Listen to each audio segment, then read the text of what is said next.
beberapa contoh perceraian yang soft. Seperti saya sebutkan situ ada Gading Martin. Ya, saya sangat salut dengan Gading Martin. Apa? Seburuk apapun istrinya, itu adalah ibu dari anak-anaknya.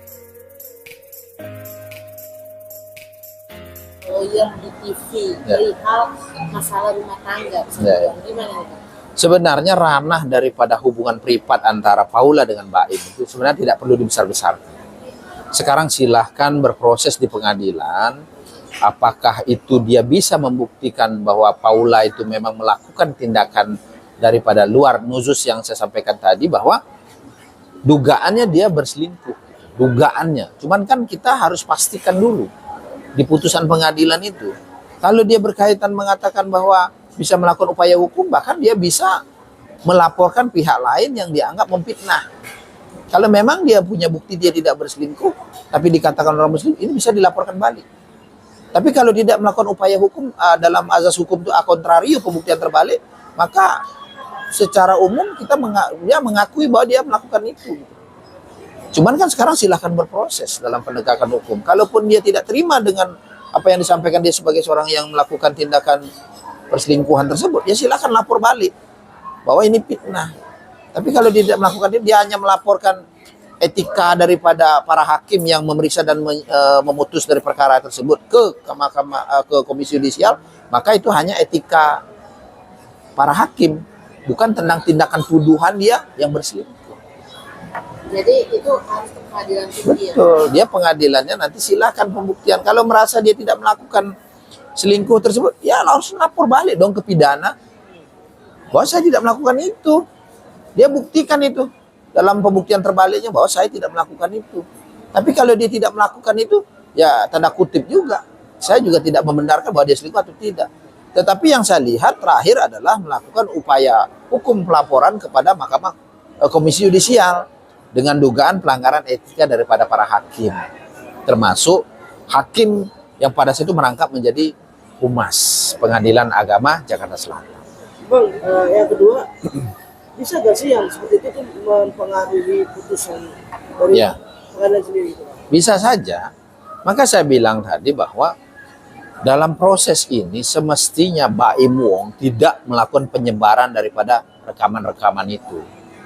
Karena itu berdampak hukum, baik terhadap Baim Wong sendiri yang secara mata dia memfitnah atau mencemarkan nama baik daripada Paula. Dan dia mencoba untuk menggiring opini supaya hak asuh itu anak itu jatuh kepada dia. Bisa saja seperti itu. Saya menduga seperti itu, bahwa ini tindakan-tindakan yang dicoba dia atur skenarionya sedemikian rupa untuk menghancurkan nama baik daripada Paula. Tapi kembali ke Paula, kalau memang dia tidak merasa melakukan itu, silakan berproses di pidana. Silakan laporkan itu dengan tindakan-tindakan yang adil bagi Paula itu sendiri. Tapi kalau tidak melakukan, saya menyayangkan. Saya melihat di beberapa rekaman percakapan Paula dengan Baim, menemukan chat dan lain sebagainya. Itu kan belum bisa kita buktikan. Hukum kan harusnya jelas, tertulis, tidak boleh berdasarkan analogi sendiri. Harus berdasarkan real pembuktian. Jadi tidak boleh dalam hukum acara itu, hukum acara pidana pun mengatur. Tidak bolehlah kita menyebutkan seseorang sebelum adanya bukti. 2 minimal alat bukti, ada 5 alat bukti. Yang pertama saksi, ahli, surat, petunjuk, dan pengakuan.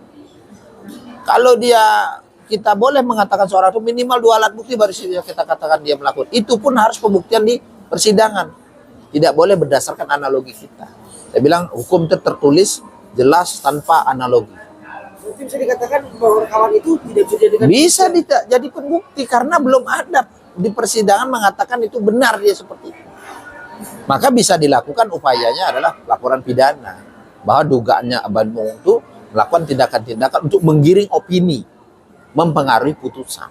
Itu tidak benar. Nah, tinggal bagaimana integritas daripada para hakim yang akan memeriksa dan mengadili perkara itu dalam tingkat banding. Kita bisa melihat dari beberapa contoh perceraian yang soft. Seperti saya sebutkan situ ada Gading Martin. Ya, saya sangat salut dengan Gading Martin. Apa? Seburuk apapun istrinya, itu adalah ibu dari anak-anaknya. Maka tak perlu kita umbar. Toh mereka dulu pernah saling menyayangi. terkait perbedaan pendapat dalam perjalanan perkawinan hal biasa. Silahkan berpisah secara baik-baik, jagalah anak-anak itu. Karena anak-anak itu tidak minta dilahirkan. Anak-anak tidak minta dia sesuatu, dia dilahirkan atas petunjuk Tuhan dan memang rezekinya. Karena anak hadir itu adalah sumber kebahagiaan. Ingat, Tuhan memberikan rezeki anak itu untuk sumber kebahagiaan. Kenapa? Setiap pulang kita melihat anak itu selalu bahagia. Tetapi ingat, saat kita tidak mampu mengelola, menjaga kebahagiaan itu akan menjadi masalah untuk kita sendiri. Maka dari itu saya menyoroti dari sisi psikologi saja dulu. Kalau hukumnya silahkan berproses ya. Ada mekanisme, tapi secara psikologi tolong jaga nama baik anak-anak kalian. Jejak digital itu menakutkan ya, Pak? Seperti itu kira-kira mereka akan tumbuh menjadi orang yang besar dan ini akan menjadi catatan tidak baik terhadap anak. Maki silahkan tutup, silahkan kalian bercerai, tapi jangan mengumbar keburukan dari pasangan masing-masing karena itu menjadi tidak baik untuk terhadap perkembangan psikologi anak dan itu kan terekam dalam otaknya sampai akhir hayatnya. Bahwa pernah bapak ibu saya dulu bercerai dengan permasalahan seperti ini. Saya kira demikian kira-kira. Abang dengan